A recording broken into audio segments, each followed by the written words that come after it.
welcome to AEW Unrestricted, the official podcast of All Elite Wrestling. Aubrey Edwards here with Alex Abrahantes, one of my best friends in the world. I feel like we've hit that point now because you co-host enough of these. I think so. Yeah, absolutely. We're besties. No, I'm this confident is great. saying that.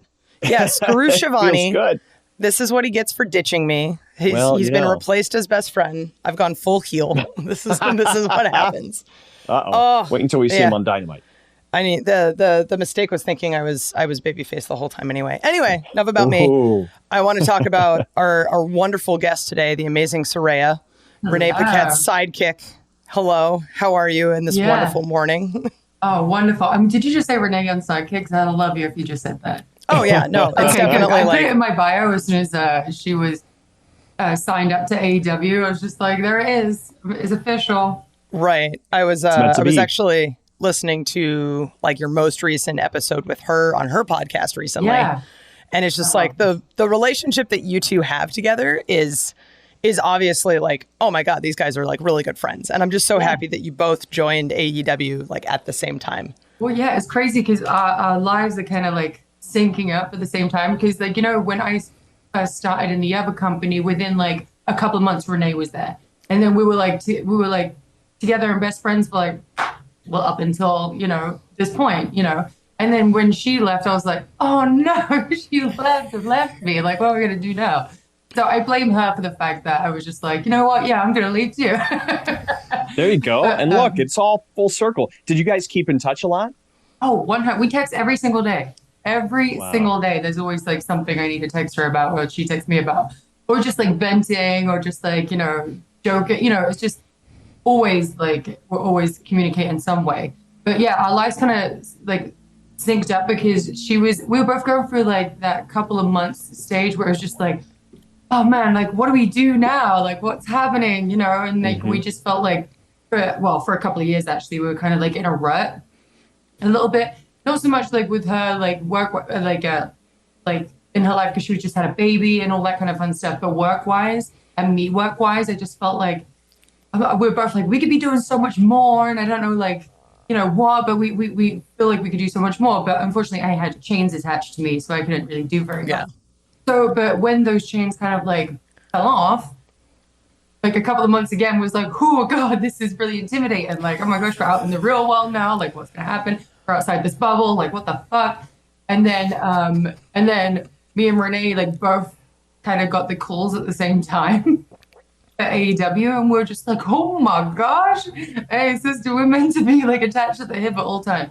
So yeah, she was like influential in my decision too. And she's just the most amazing, incredible human being. And I feel like with her being on AEW TV, it like helps it a lot. Yeah, I feel like she just like meshes all the segments together so flawlessly and perfectly. And people don't realize how creative she is too, because she didn't really like get to let her creative juices flow very much. But like with her, even in my stuff, like her and Moxley, we're all like bouncing ideas off each other. And she comes up with such good like lines for my promo, for like backstages, but like, it's like a whole unit and people don't realize how much work she puts in. But yeah, I'll spend hours talking about Renee. Oh, yeah. And I mean, this is a podcast about you, not Renee. We've already had Renee on. She was fantastic, much like you are. It's about Renee. Yeah. Let's just talk 45 minutes about Renee. Like, screw it. Whatever. You'll have to come back on the podcast. We'll talk about you. Okay. So unfortunately, we're filming this before Full Gear actually happens, which is kind of unfortunate on the timing. But based on today, like you just announced this week on Dynamite that you were 100% cleared, 100% which is absolutely incredible. And I think all of us were sort of like hoping that was going to happen once you came out at Grand Slam. Like, oh my God, is she going to wrestle? Please, please, please, please, please. This is going to be amazing. So how did you feel when the doctor first told you like, okay, you're cleared, you can do whatever you want? Well, it was Halloween. I feel like I have to clear this up because I feel like the internet just like creates their own stories about how I was cleared and who cleared me and stuff like that, which is just like, calm down. Like, you're not with me. You're not behind the scenes. You have no idea. The assumptions are strong in the IWC. But so people think that I went to multiple different doctors. I didn't. I went to one doctor, right? And so AEW doctors, Dr. Sampson and also Tony Khan, and they were like, we can't let you wrestle until we know you are 1,000% cleared. They did it the right way. They were just like, we're not going to let you do anything until then. Like, you can do these physicalities here and there, but like, we cannot let you in good conscience that you get in the ring. It was too much of a liability, right? So I was like, no worries. A couple of years ago, I did do x-rays and they were looking good, but I didn't do the MRIs and the CT scans because they're the parts where you have to look at the nitty gritty stuff, like the full picture. So Halloween, which is perfect day of the year, I went to go see a doctor here in Marina Del Rey. He's fantastic. He works with, sorry about the sun blaring in my face right now. I'll try and move. It's morning. It's morning. It's fine. But this doctor did NFL players, NBA players, huge singers, like a female singer that was just in a couple of days before me. I was blown away. I was like, oh my God, she was here. I love that, But like he, is so up there as a doctor that there's no way he would have cleared me without being 100% ready to go. So, and people don't realize that either. They just think I just picked some random off the internet. I was just like, okay, write me a freaking note. But yeah, so the doctor did the x-ray. Everything was looking really good. And then he was like, okay, but we have to triple check. Let's get the MRIs. Let's get the CT scans. Let's do this thing. And then, we'll try and get it done in one day. He got them, the note written in an hour. I went downstairs in the building, did both of them, came straight back upstairs again. And he was just over the moon. He was just like, it's only been 5 years. He was just like, that you have full fluid around your spinal cord again, which is the thing that would have paralyzed me, is the spinal fluid, because I didn't have that cushion around my spinal cord.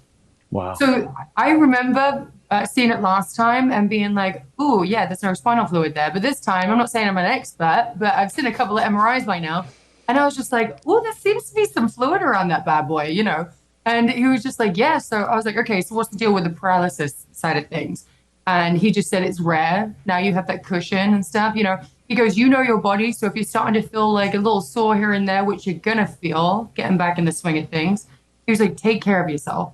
So he asked me like, how quick do you want to jump back in and all that kind of stuff? And I said, I don't want to make the same mistake again where I wrestle Friday, Saturday, Sunday, Monday, Tuesday, taking all these bumps. I was like, I need to be cautious this time with myself. Like, this is my decision. And Tony and everyone was so accommodating with that. And I love that. They were just like, we will go at your pace. Whenever you're ready to start getting fully back in the swing of things, we'll do it. So it's not that I'm scared to get back in the ring. I'm 100% ready to go.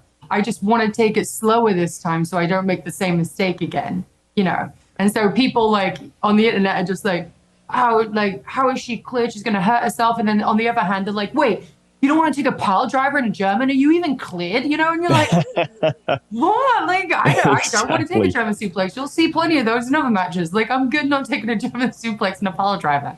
I can tell a story. That's fine. I'm still going to be bumping around and doing my thing. But there's just some moves that I'm just taking out of my repertoire, There you go. Yeah. So what's it like the first time that you stepped back into the ring, preparing for this big match that you have?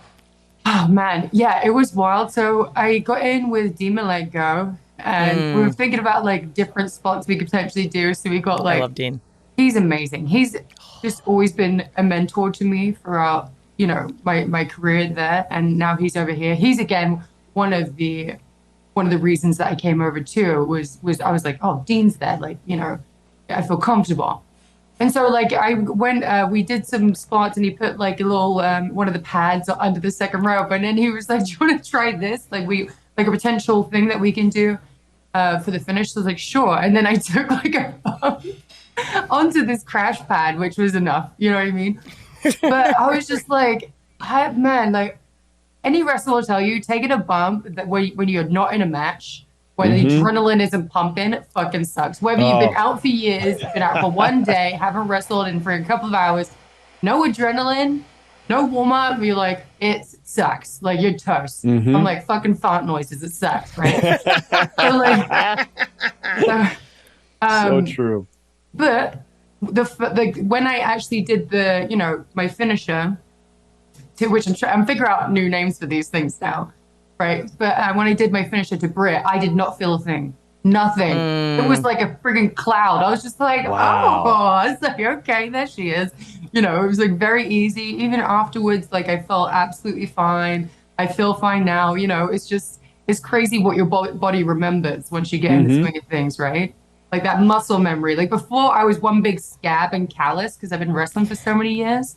And then my body fully healed itself. And I was just like, oh no, like what's my body going to do now? But muscle memory, man. Muscle memory.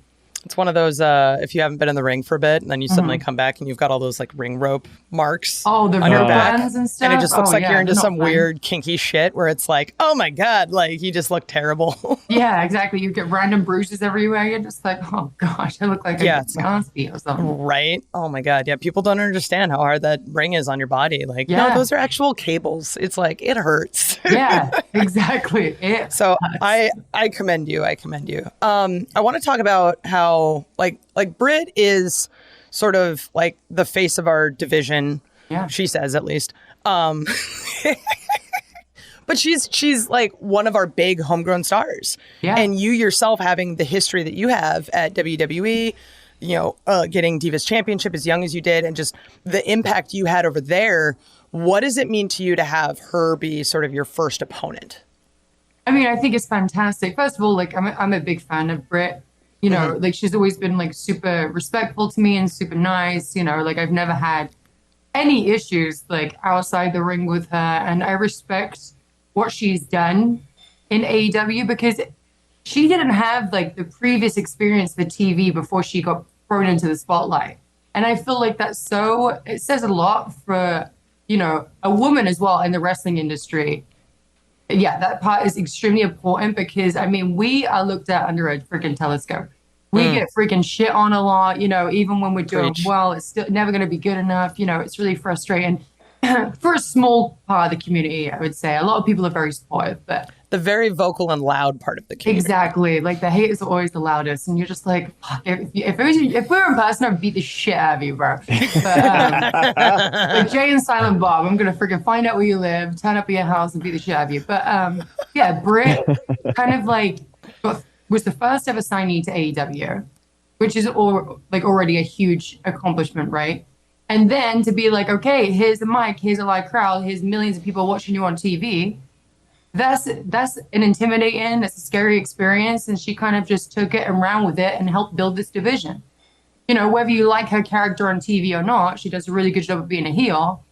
She helped build that division and made it the way it was, you know, and I kind of like related to that in a way where I just like, you know, I wasn't the only one that helped out with the revolution. I never said I was. It takes a group effort, but I was one of the people that was in the mix of creating change. A huge and part building of it. a division. So it just felt like, why not be the ones that face off against each other? It was the ones that help build divisions, you know. And then I come in, and it's a little heelish for me to come in and be like, no, this is my house now. You know what I mean? But you know, Saraya's always been a little heelish. So yeah, I just felt like it was just the perfect route to go was to go for me and Britt first, and then you know, and then. In any way I can, I want to help out the division, whether it be behind the scenes or in front of the scenes, or face any of the girls if they want to face me. I can't say that like some of them probably don't, you know, but like I would love to be able to face them all. And also I want to say there was like, you know, these things on the internet caused by the podcast saying people like are so crazy backstage. I'm like, the girls division are really sweet. I was like, I don't know where that's coming from, but like the couple of months I've been there, everyone's been respectful and sweet, and it's just been, the morale is really like great back there, and everyone's just so supportive of each other. I was just like, where is this even coming from? But again, the internet, they love to tell stories, don't they? They do. Well, I want to back up a second because you obviously made such a huge impact when you debuted here in AEW at Grand Slam in Queens. Wondering if you could tell us about what that day was like for you, the experience. Obviously, it was such a big shock to all of us when you came out. We were jumping out of our seats at commentary. So tell us a little bit about that. Dude, it was wild because it all happened like very fast. And it was like, all right, like Tony was like, well, maybe we can do this in 2 weeks by Grand Slam. And I'm like, oh my God. But I was like, we have to keep this a secret. Because there's never any secrets in wrestling, ever. Right. When people are re-debuting or just debuting in general, it always gets leaked somehow.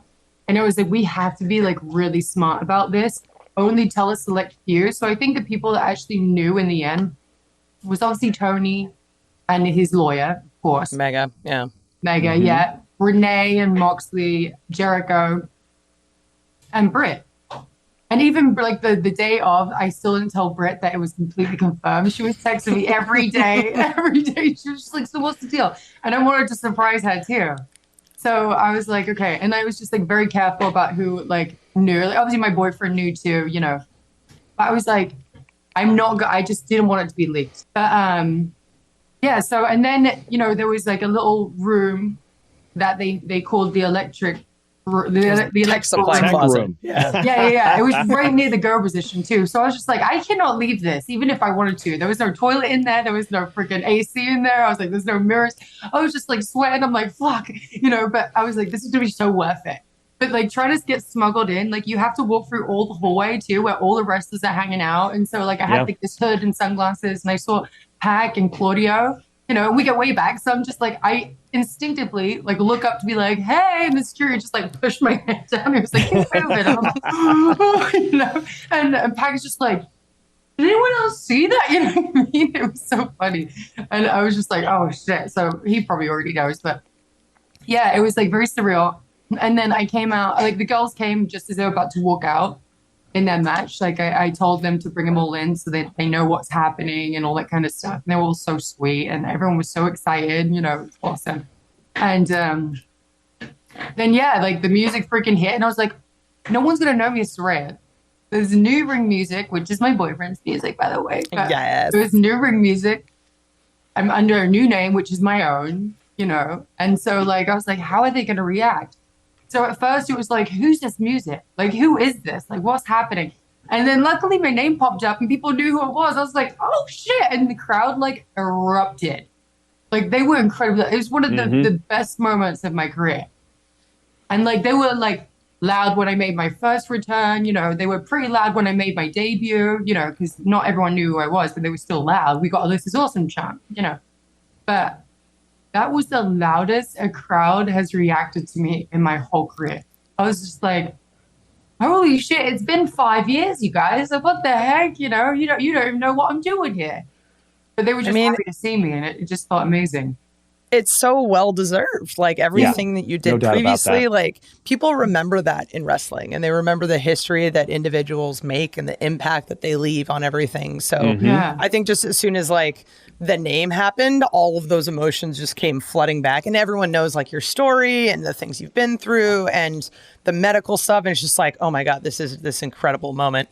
I remember backstage, like they were sneaking you through and I didn't know who it was. Like Daryl comes up to me, one of our backstage like live producers, and he's like, hey, I need you to walk next to me. And I'm like, oh, okay, why? And he goes, we need to block somebody.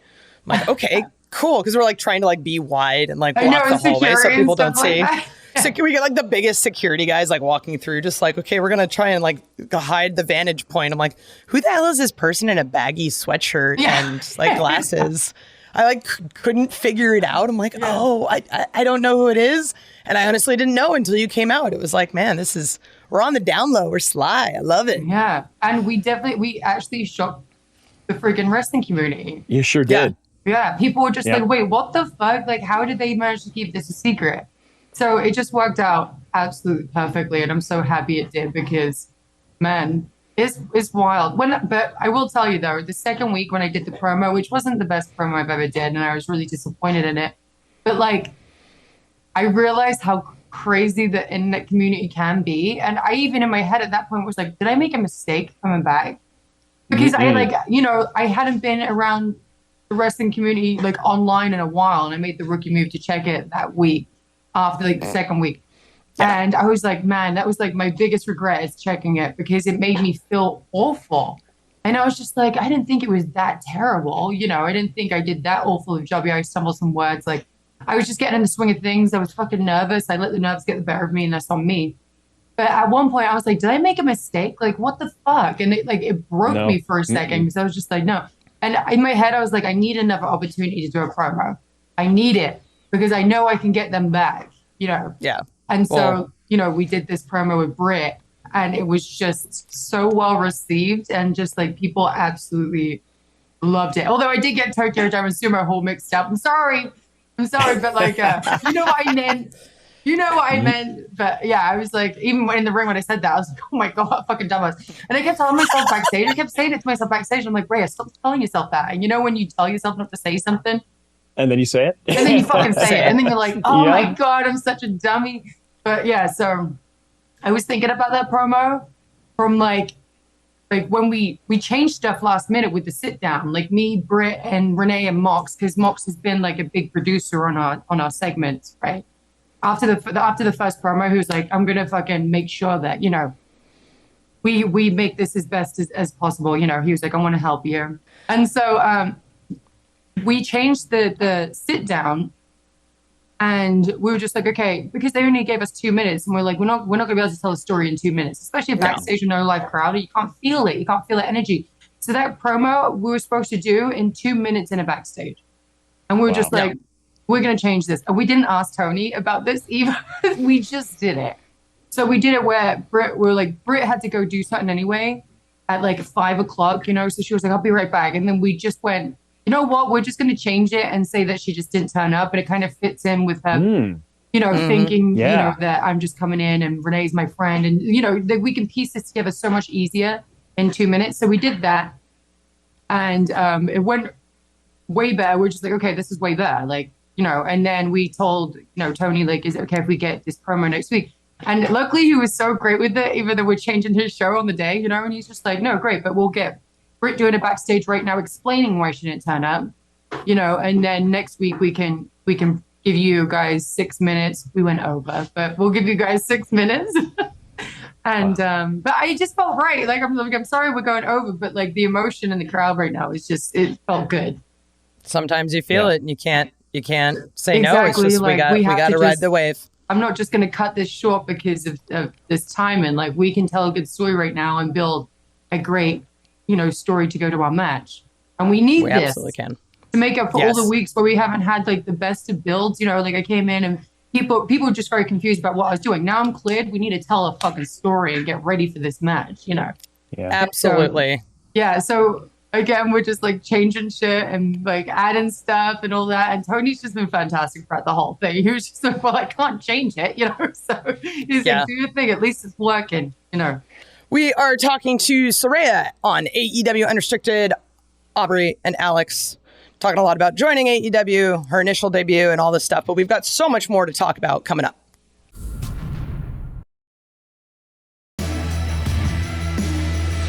And we're back. It's Unrestricted, Aubrey and Alex with our very special guest, Saraya. Saraya, we are so pumped and excited to have you here. What an exciting time. Ever since you've arrived, the electricity is in the air.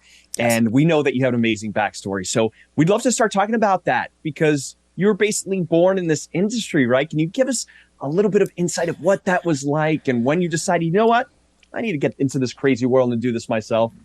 Yeah, so like as most wrestling fans know, I come from a wrestling family, you know. The Knight family, they own the company WAW since 91. My dad's owned that company. But and he was doing all the independents and stuff before that, you know, doing all the carnivals and all that kind of stuff, you know. But yeah, so they were my mum was pregnant with me and didn't realize. And Robbie Brookside, if everyone knows, like, people know who Robbie Brookside is. He's an old school British wrestler. You know, he's a trainer actually in NXT right now. DC, yeah. And so, yeah, he actually gave me my first bump. Technically, he gorilla pressed my mum from the inside the ring to the outside onto my dad, and she was pregnant with me, but she didn't know. But I was like, I've been bumping since I was a fetus, so I was meant to be in this business. I tried to fight it. I really did try to fight the wrestling business, you know, because when I was growing up, I just kept seeing like the injuries and just like the long hours and not being home and stuff. Like I barely got to see my parents, you know, so it kind of like, I was kind of jaded towards it a little bit growing up. And so, but I was like, I'm going to be a vet, you know, I'm going to do this with animals. But I mean, the force is too strong in wrestling. So when I was 13, I had already been in the ring, you know, growing up in a wrestling family, you know, stuff, you know. Yeah. And so my dad was, one of the girls just didn't turn up for one of his shows. So he was like, Saraya, would you just mind filling in the spot? And it was like a big girls match. There was just like, it was like a 6-man or something like that. And my brother was like, well, I will if Zach gets in there and he dresses like, dresses up, pretends to be a woman, so he dresses the pink lady for me at 13 and he was 14 because he'd already had like friggin' years in the wrestling business by that point. And I got in there and I actually knocked myself out the first match. And I just remember laying on the ground and getting pinned and my leg in the air and everyone was like kind of like in slow motion. And I was like, I love this business, I love it. And I was just so addicted to it at that point. I was like, I have to do this. And like I was already watching, American wrestling and water sport and stuff like that. But at that point, the pinnacle was to be a diva. Like that's when you make it. Like, luckily nowadays we do have AEW, New Japan, and all these big companies. But back then it was just WWE, and you make it when you get to WWE. And so I was just like, man, I want to be a diva. Like that's all I wanted to be. And so that's when I'd be sending out resumes, like I said in the promo, and I did get turned down. And one of the companies was called Irish Whip Wrestling, and they said that we just don't have girls on the show. And like at that point, I was just like, why? Like, even like, I was like, I need to change that. So in my head, even that point, I was like, I need to change that. Like, I fucking hate that. And then, finally being able to make it eventually, right? I got turned down on my first tryout. And, but that's because they could see right through me, like I tried to dress the way I thought divas should dress. So I got spray tan, I lined my hair, took my piercings out, like wore a little bit of color. And they were just like, I don't know what's happening with this chick, but that, they were just like, come back in a couple of months, in 6 months when we come back and we'll see from there. So I went dressed as myself, and there was Jamie Noble and Goldust, Dustin, who was doing the training or the tryout then. And I was the only girl. And Jamie came up into the corner because it was like a big tryout. There was like all men around the ring. And then you had all the WWE superstars watching, by the way. This is before SmackDown, the most intimidating experience of my life. Yeah, that's not intimidating. No pressure. Yeah, exactly. You had like Randy Orton, Edge, like, like just all these massive like superstars. And you're like, oh my God, which they end up being the biggest sweethearts, but still. So, I was like, everyone was tagging in and out, and that was the deal back then before NXT came along and you had like these week-long tryouts. But Jamie Noble backed into the corner. He was like, all right, tag yourself in. And my brother was there too. So me and Zach got in. I tagged myself in. I'm the biggest guy, by the way. He was like jacked. And as soon as I tagged myself, he looked at me like, what the fuck is your problem kind of thing. And I was like, it's my time. Sorry. Like, I can't apologize. Like, we all have to try and shine here, Yep. And so I took the opportunity when, he told me to tag myself in. I'm like, oh, right, be mad at Jamie Noble. You know what I mean? So I tagged myself in, got in, and me and Zach were in there for a long time, and they were telling us not to tag out. So everyone was getting very frustrated, But like Dustin and Jamie were just loving it. And then, we finished the tryout, and then Dustin stayed with me afterwards, and he was like helping move like a headlock or a pin, he was like, these things can be tightened up. And then, and then afterwards, everyone went to go get changed. And then one by one, we got brought into like an office and stuff. And they told me like, okay, you're signed. And I was like, are you fucking shitting me? Like, wow, this is crazy. Like, I'm 19 years old. Like, this is, 18 at the time. I went in January 2012, but I got signed in 2011, right? So I was just like, holy shit, like, this is fucking nuts. And then I was like, I still don't believe it. So I'm like standing there with my mom, at ringside. Zach is still in the back with the guys and stuff like that. But Triple H walks past me and he was just like, welcome aboard, and like shook my hand. And I was like, oh my God, this is real. Like the first interaction I had with Triple H too, like this legend, and I'm just like, oh my God, this is crazy. And then, I got signed, came over here, and everyone knows what happened after that, Yeah, it's absolutely wild. I want to go back a little bit because you had said like you obviously part of the Knight family, this wonderful family with so much history. So you had wrestled as Brittany Knight. Yeah. Like what was the story behind sort of that name, and what does it mean for you to actually be using your real name now? Yeah. So the Knight family is a Knight name. My dad loved Gladys Knight growing up. So he named himself after Gladys Knight. Nice. Which is better than our real last name, which is Beavis. The amount of freaking jokes I had about Beavis and Butthead jokes. Days on days and days, man. But Brittany came from when I was younger. My mom used to dye my hair all these different colors, and she bleached my hair blonde. And I didn't wear makeup. And so my dad thought I looked like Britney Spears.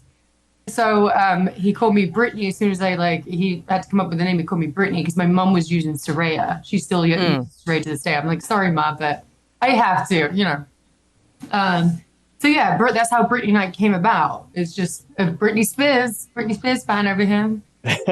That's fantastic. Yeah. So obviously, you started out young. You got this opportunity, and then you became the first or the youngest Divas champion. What was that moment like? What was going through your mind when this happened? I just never thought, at 21 from Norwich, England, it's just a small city, and just I come from a council estate, and just I was awful in school. I wouldn't recommend being awful in school because I wish I wasn't now when I look back on it. But I just wanted to be a wrestler so bad that I did not concentrate on school very much. But it's just very wild to think that I got to that stage in my life at such a young age. I was very fortunate in my journey, but I worked very hard for it. I worked very, very hard for it. And coming over to America, first of all, from a different country is the most bizarre experience of my life, too. It was very intimidating, very scary. And I was always independent, but coming to a different country is a whole different ball game. And you have to, because once WWE signs you back then, I don't know if it's the same now, but they get your visa and then you're on your own. So I'm like, well, what the fuck? Luckily, I did the indies. So I knew this woman called Lexi Five who owned Shine and helped with Shimmer and stuff like that, She took me in for a couple of weeks and helped me get my social security, helped me get an apartment, helped me get furniture. She helped me so much. Without her, I don't know, if I would even find a fucking apartment or knew what renter's insurance was. She taught me so much new stuff. And I was like, oh, shit. So, yeah, just coming over was bizarre. Restarting from scratch was crazy because people don't realize in different countries, wrestling is such a different style. And even the names of the moves are different, too. So I had to start from scratch and then build a character and learn how to work TV cameras and learn how to do certain facials and tell a better story. And, the psychology, you have to start from scratch. And so, yeah, I worked very hard for it, but I still didn't think at 21 I'd be called up. The one thing that I did we did the NXT and I was the first ever NXT Women's Champion, which is already and I got cleared that day. Because I had a surgery on my ovaries. I had to have a dermoid cyst removed a couple of weeks before that. Wow. And I still had some of the dissolvable stitches in there or whatever, but still they were just and it was all right, let's take a month. If you can't do it, we're not going to clear you and stuff. So I was training and I was I can do this. I promise you I'm so good. And he cleared me that day, luckily. And because again, you just don't know where your story would go if one thing just didn't happen, the butterfly effect kind of thing. And so, yeah, I got cleared NXT Women's Champion, which is already fucking incredible, making history that way. And then to become a double champ with NXT and the only double champ with the NXT and Divas Championship. There was no one after me that did that. And I never lost it. Never lost the NXT Women's Champion, right. Championship. But yeah, it was just fucking, I know it was a long-winded response to that, but it was just such a wild experience. And I was very, very fortunate. I think even fans who sort of are watch the product and understand, I know when I saw it happening, because I was a big fan of NXT at the time, I was a big fan of WWE, and I'm watching this and it's you come out, it's oh, that's that girl from NXT. And then you beat AJ Lee, who's a huge star at the time. Yeah. And it immediately sends the message of this is the girl. This is who we're going behind. So even it's not only from the company perspective, what that means, but I think the fans understand what that means. Right. Yeah. It was a lot of pressure because I had a merch shirt in NXT which sold out instantly. So Hunter was just oh, this girl, people love her, right? So and every company wants to earn money from somebody. So they were just okay, she can sell merch. People like her when she walks out, which is bizarre because, I was very different to everybody. And I thought it was not bizarre because people kind of like a different flavor ice cream, but people are so used to a certain woman, I thought they weren't going to take to me as well. They had to get used to me. So they took to me and it was wonderful. And then Vince was okay, we will bring her up because Hunter was the one who wanted me to come up on the main roster. Vince was still kind of old school in his ways where he's wait, she doesn't have blonde hair and, a tan and big old boobs, but she's not Sable. I don't understand, Yeah, right. He was like, okay, let's put her in purple. Let's brighten her up a little bit. And I was like, ugh. Okay, let's try this, So I get purple gear made and stuff like that. And then he gave me the opportunity to be on the main roster. And then he wanted me to be more timid. Whereas in NXT, I was more like rough and like, angry emo, And I had to be like, like, hey, like thanks for letting me come in here and talk to you, Miss AJ. Like I had to be like, he wanted me to be this underdog, which is always difficult to get people to not only who they don't know you, but like you, because it's easier to get people to hate you than like you, especially in today's age. Like it's easier to be a freaking heel than it is to be a babyface. And I enjoy being a heel more. Like it's easy. I don't get my feelings hurt as much as someone's talking shit to you. I'm like, whatever, I'm doing my job, right? And so I had to do this where I was still a little bit uncomfortable. I'm wearing a color that I'm uncomfortable with, I'm like, fuck, and I have to go out here. And luckily, people don't realize with WrestleMania, people are coming from all over the world. It's not just Americans, it's Europeans, it's just everybody's there. So a lot of people knew who I was from Europe. So that was lucky. On my first day that I went up there, we were getting "This is awesome" chants as soon as I was walking out. And I was like, great, like, this is great. And Vince was like over the moon. He was just like, good job. And then the next week, like all the Europeans left and it was just Americans. And it was like a pin drop when I was walking out. And I'm like, fuck, I have to get these people to like me. And I have to be timid, and people don't like it when you're too timid and too much of an underdog, like they turn against you very quickly. Like they like a bit of edge to you.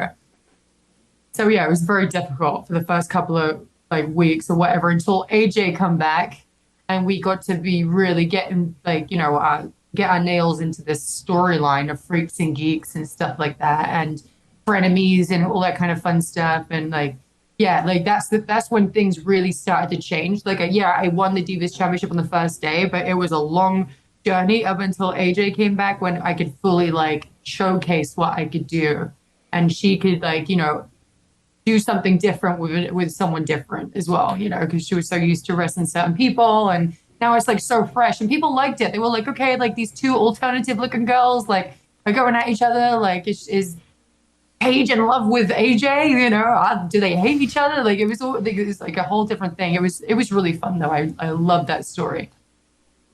Absolutely fantastic. We are talking to Saraya here on AEW Unrestricted. We've got a lot more to talk about, and we've got fan questions coming up.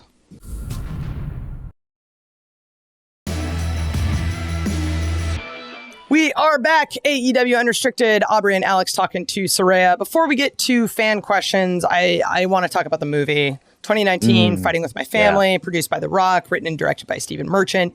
How did this documentary come about? How did you find out about it? What was that like to have a movie made about your life? Yeah, so I tell this story a lot, but it's the best story ever. And just I'm so lucky the way it came about too. I'm very lucky because Dwayne was over in the UK and he was filming Fast and Furious and he just couldn't sleep one day. So he had insomnia, thank gosh for insomnia, right? So he stumbled across my family documentary called Fighting With My Family, and it was a journey up until I got signed to WWE. And so he watched it, fell in love with my family, and was just and then I was at WrestleMania because WWE would do a thing where they would bring the NXT crew up so they can experience WrestleMania, which was awesome, And so I was up there, and I was talking to Bailey at the time and Emma, and Dean Malenko again was at the table. And so I get this text on my phone. And it's hey, it's DJ. I would love to speak to you at some point today when you're not busy. And I'm like, who the fuck is DJ? I'm why is he texting my phone? Who is this person? DJ? Don't know you. You know what I mean?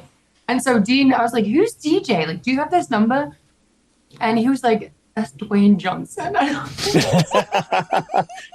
Rock. Oh my God, I didn't realize we gave him a nickname. What the fuck? I was like, this is crazy. I was just 21 and fucking losing my shit. And I'm like, oh my God. So I text back, trying to be super chill, yeah, doing nothing. Whenever you're ready, I'm available, And within minutes, he'd sent someone to come get me, take me to his locker room. And I'm already walking in there, everyone's looking at me I'm not doing anything, I promise not doing anything. So I walk in there and I'm he's like, hey, I'm DJ. And I'm like, yeah, dude. Yeah, I know. Yeah, no shit. No, sorry, who are you? You know what I mean? Yeah, fuck.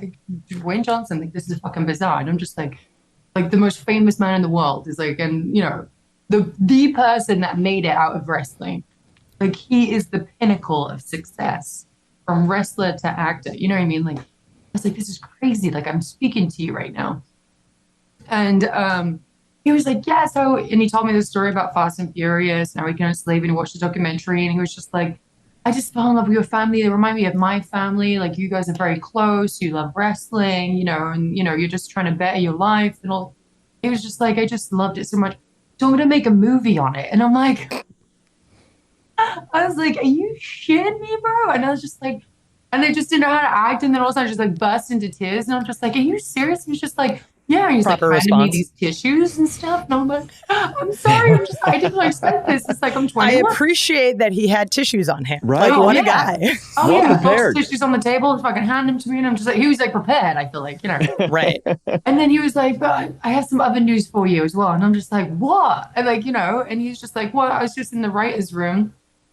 And yeah, you're going to debut and win the Divas Championship tomorrow. And I'm like, wow.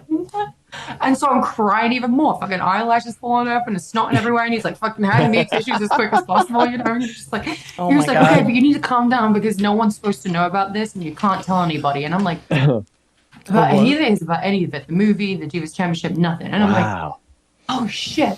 So I was just like, thank you so much, and he gave me like this big hug and he's like, all right, I have to, get ready to go out there, but thank you for letting me take some of your time and I'll speak to you again. Like, we'll get the ball rolling with this movie and stuff. And I'm just like, okay, fuck. So then I end up like leaving and Tamina's coming in at the same time because they're cousins, right? So she's coming in to see Dwayne. And she just like, we walk out at the same time and I'm like this, like tears rolled down my face. And she was like, are you good, sis? Like, what are you doing in there? And I'm just like, I'm just a really big fan of Dwayne. Like, I'm just like, kind of just like walked away. And I'm like, I don't know what else to say to this woman, Well played. Oh my God. I just didn't know what to say. So like, I did call my family and I told, I didn't say anything about the Divas Championship. I wanted to surprise them with that. But with the movie, my dad's very old school. So he's like, I'll believe it when I see it. You know what I mean? No, I'm not going to get my hopes up and stuff. But yeah, like a few years later, once Dwayne had found like the perfect writer director, which is Stephen Merchant, like he was absolutely fantastic, man. Like he was so hands-on. Like he got in the ring. He like wanted to feel what it was like to be a wrestler. He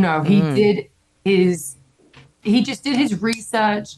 He spent hours with my family. He called me nearly every day. Even the small things. He's just like, well, how did you feel in this moment? Like, what were your reaction? And then he would ask me the same thing over and over again on different days because he wanted to be able to perfect it, And so, yeah, we got the ball rolling and like, obviously I didn't have to wait very long to keep the Divas Championship a secret. But the movie I had to like keep to myself like a year and a half, 2 years. My God. Yeah, it was absolutely bizarre, but it all started, the ball was rolling and it was happening, and I was just like, wow, this is crazy. I thought I'd have to die to get this movie kind of thing. And then I'm looking at all these huge superstars and huge wrestlers and legends in the world. And I'm just like, I'm the one who's getting a movie about my life. I kind of felt like it was bittersweet because I felt fantastic about it. But I'm like, oh, I kind of feel bad because, all these other people don't have a movie. But I'm like, you know what? Fuck it. I have a great story to tell. You did. That movie was so much fun and so entertaining. It was it was so much fun to watch and always it brings a smile to my face when I think of it because there's just so many funny parts of that movie and obviously entertaining, and your story is fantastic. And we have a bunch of actual questions from fans who want to learn more about you. This is a really great one. I really want to start off with Sultan of Sarcasm wants to know, other than Britt, who would you like to have a chance to work now that you are officially cleared? Oh, man. Luckily, AEW has such a great roster of women. Mm-hmm. Like, they're all fantastic. And I feel like they should be showcased more in promos and stuff like that because they do get longer matches. But to tell a good story, you do need promos and you need to have these, segments. And I feel like I would love to face Jamie here. I mean, she's such a huge baby face. You know what I mean? Like, people absolutely adore her. It's so cool to see, And she's so humble about it. She's like, I don't know why. Yes. And I'm like, what do you mean? Like, you're fantastic. She's so great. And Toni Storm, like, I saw her in WWE, but at that point, I couldn't wrestle anymore. And I was like, man, like, it's kind of, that's bittersweet too. Like, I get to watch her, which is awesome, but I don't get to face her, which is annoying. And so like I've always just loved her work. So I'd love to face her. I would love to face Nyla, you know. Wow. I would love to tell a good story with Jade because I feel like she looks fantastic and like her promo skills are getting so much better, and she's like really trying very hard when it comes to wrestling and stuff like that. Like she's training a lot. Like she wants this. And I would love to be able to, you know, have that story with her and, you know, have those face-to-faces and backstages and eventually have, you know, a match with her. But yeah, we just have such a plethora of just talented women back there. I would be happy with anybody, honestly. They're just all fantastic. So kind of a related question, but coming at it from another angle, Joey Romero asks, if you could select 4 women, well, I guess 3 women, to start a 4 horsewomen type faction, who would you choose? Who would you pair yourself up with? In AEW? As a whole? Okay, so I would have to get the Brits together. I feel like Jamie and Tony. Yes. And then I would have Britt in there too, even though we're in like a story, you know, just because frenemies. She's the pinnacle of the women's division. My dogs are starting to fight now. Good job. No, please don't stop. They're wrestlers too. Of course they are. Everybody. Yeah. Well, that's very cool. So, hey, got a question for you because obviously, sorry, my dogs are deciding right now that they want to play fight. That's enough, please. Thank you. Oh wow, they listen to you. You have well trained. They do. Like Lobster's a little older, so he's good, but this one is still young. He's 8 months old. Ozzy. Oh wow, he's a puppy. Ozzy, come here. But he's such a sweet little angel still. So when I do tell him, he's like very good. He's very, very good. We have a good pair of dogs here. We're very fortunate, right, buddies? Okay. Lobster and Ozzy. Lobster, the fantastic names. Yeah, so cool. So obviously we know that you are a big streamer, and Jason Roblowski wants to know what's your favorite video game. Right now, before it was like I was so into World of Warcraft, like, but it took up my life. Now I like more competitive stuff, so I play a lot of Fortnite. I love that. Oh, wow. I play a lot with Zelina Vega from WWE, but also I have a couple of friends, Raquel, who's a non-wrestler, but you know, I have like a great group of, and Jeree, like we just have this great like team happening. Oh, and my makeup artist Zach too. Like he likes to I love Zach Fortnite with us too. I love Zach every time he pops around backstage. So he's like, sweet, oh, hey, how are you? He's so great. And he's always like, oh, I don't want to feel like I'm in the way. I was like, no, everyone's so sweet. Everyone's like so sweet. And they're like accepting too. And I'm like, I'm sorry I keep bringing people, you know, but like Zach is just so sweet. He's going to be coming to the pay-per-view. But he better, man. Yeah. Like it's so funny because like the makeup room is like the hangout room where everybody's like, hey, how are you? And everybody catches up. And I like that he's just kind of like inserted himself. It's like, no, he's just here all the time. It's great. Yeah, he already got offered a job there. And he's just like, he did. He was just like, I get a text and they were just like, is Zach here with you today? And I was like, yeah. And I was like, they were like, oh, can we see him? So he goes to the makeup room and they were just like, do you want to work here? And he was just like, I would love to, but I'd have to give up all my other clients, you know? And he's just built such a clientele that he can't just like say goodbye to them. You know, I can't even have him every week. I wish I could, but yeah. That's how much they love him. They're like, come and work with us. Oh, yeah. It's like we just want good energy in the makeup room, right? Like that's all you need. Let artists and performers work. You're all going to have some good shit happen. Exactly. We have a question from Phil, the promoter, which I'm actually interested in knowing the story behind it. What's the inspiration behind your tattoos? Oh, man. Okay, well, this one has some deep inspiration. It's called I Was Drunk as Fuck. And I decided to get the most dumbest tattoo of my fucking life. So, this one, I had like one of my best friends, Joey. So we like opened up this Saraya store a few years ago. And I had like this patch and it said, talk shit, get bit. And this is why I don't drink anymore, okay? Because not only was it a problem, but I also make really dumb decisions, right? So we go to like this tattoo place and we're like, let's celebrate the fact that the store opened. So he gets this lip logo, which is very hidden. I was like, I want to get talk shit, get fit on me, right? I think that's the best idea ever. I was like, where should I get it? And he was like, on your hands. And I'm like, I still hold a grudge against him to this day. Because as soon as I did that, oh my God, I got to work and they would like, you know, Mark Carano at the time was just like, let me see your hands. And I like covered up with makeup at that point. I was like, what are you talking about? And he was just like, okay. because they were freaking out, the writers and everything. So I'm like holding a microphone, and I have to be like, right. Oh shit! Can't really say that on TV. What's wrong with me? Yeah. Oh man. And then a lot of the other tattoos, like, so I have a brother that passed away right here. He was an adopted brother. His name was Isaac from Norway, but like he lived with us and my family adopted him. And he passed away from a car accident. He just didn't wipe his windshield, the ice off the windshield, and he crashed into a tree and broke his neck and died. Oh. But yeah, so I have a Johnny Cash lyrics, which is really weird because he made his own memorial video. It was really weird. He made his own memorial video and had Johnny Cash song. It was If You Could Read My Mind, Love, and that's why I have it tattooed on here. Oh. But he was just so creative like that. But he made this really sad video of himself. And like a couple of weeks later, he died. Like it was just crazy. So that was like his favorite. And then this one, I just really love Rihanna, and I saw she had a tattoo like this, and not like the exact same, but under her boobs. And I was like, man, these are so pretty. So I got that done. This was me. I got Girl in the Mirror, which I fucking hate. I need to get it removed. I'm getting a lot removed. I got this when I wanted to get off drugs, but I did this while I was on drugs. So I was like, I need to change my life. So I'm going to get this tattoo. And after this one binge, I'm going to stop doing drugs. But that didn't happen. And that's why I hate this tattoo so much. Because I'm just like, it didn't work out too well. I have a lobster behind my ear for my dog. For the dogs. Oh. Yeah, I have a rose. I randomly got because I was living with my friend Raquel at the time when I was getting sober.